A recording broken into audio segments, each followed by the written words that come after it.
a história de como o Brasil foi transformado na maior nação pentecostal do mundo.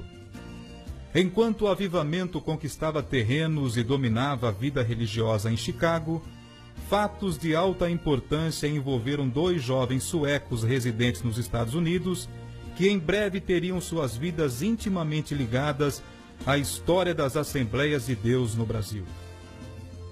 Na cidade de South Bend, no estado de Indiana, morava um pastor batista que se chamava Gunnar Wingren.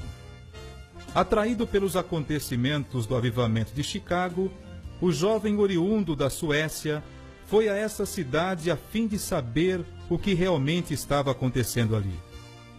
Diante da demonstração do poder divino, ele creu e foi batizado com o Espírito Santo.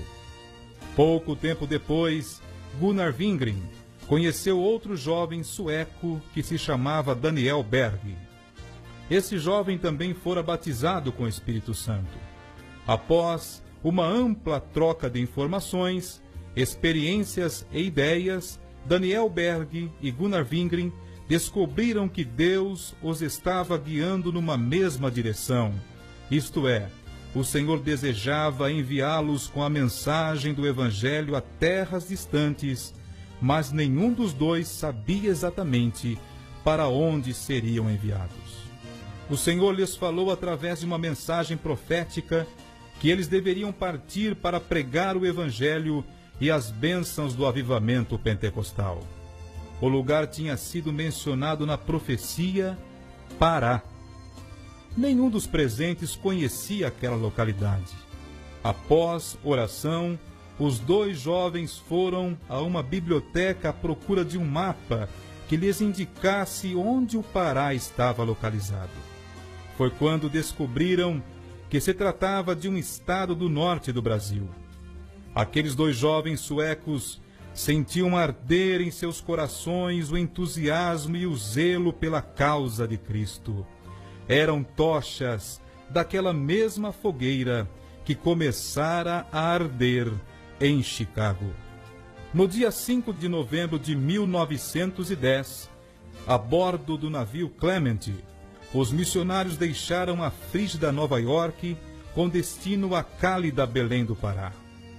As atividades missionárias dos nossos irmãos se iniciaram ali mesmo. A bordo do navio, entre tripulantes e passageiros, eles distribuíram folhetos e evangelhos que explanava o grande amor de Deus. Falaram da palavra de Deus e testificaram a todos. No dia 19 de novembro de 1910, em um dia de sol causticante, os 2 missionários desembarcaram em Belém do Pará. Eles não possuíam amigos ou conhecidos nessa cidade. Não traziam endereços de alguém que os acolhesse ou orientasse. Vinham unicamente encaminhados à graça de Deus. Tinham a protegê-los o Deus de Abraão. Carregando suas malas, enveredaram por uma rua. Ao alcançarem uma praça, sentaram-se em um banco para conversar e ali fizeram a primeira oração em terras brasileiras. Oraram por um povo que lhes eram desconhecidos, mas que já amavam e pelo qual estavam dispostos a sacrificar-se. Os avivamentos nascem como resultado de oração, pois aqueles que vivem no avivamento alimentam-se da oração. Os jovens missionários tinham o coração avivado pelo Espírito Santo e oravam de dia e de noite, sempre com a visão de que o campo é o mundo.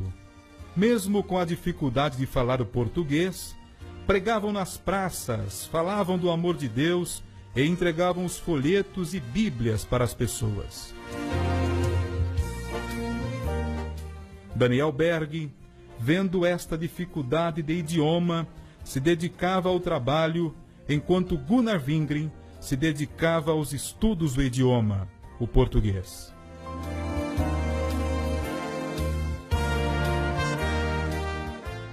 no dia 18 de junho de 1911, nasce a Assembleia de Deus, que nas décadas seguintes causaria admiração e espanto ao mundo inteiro pela pujança de seu crescimento.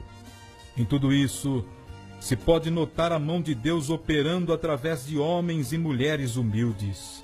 Como se vê, esta obra não pertence a homem algum, mas a Deus somente.